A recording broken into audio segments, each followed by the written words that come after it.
You just finished a pull day, smashed a protein shake, and now you're lighting up to recover. Because nothing says peak athleticism like becoming one with your couch. Let's talk about weed. Does it kill your gains? Or are stoner gains a real thing? First, let's talk motivation. Weed doesn't physically erase your muscle, but it absolutely erases your desire to train. If every gym session is followed by a nap and 3 hours of YouTube rabbit holes, your gains are going up in smoke. Literally. Now, sleep. Yes, weed can help you fall asleep faster, and sleep is essential for recovery and muscle growth. But weed messes with your REM sleep, so you're knocked out, but you're not fully recovering.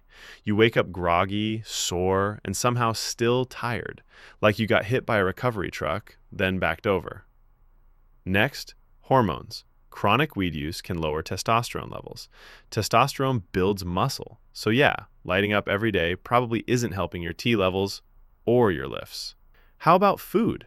Munchies equals bulking, right? Wrong.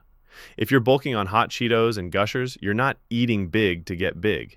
You're just getting fat and vitamin deficient.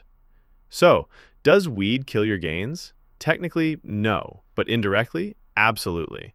If you're high all the time, skipping workouts, sleeping bad, and eating like a middle schooler, you're not building muscle, you're maintaining disappointment.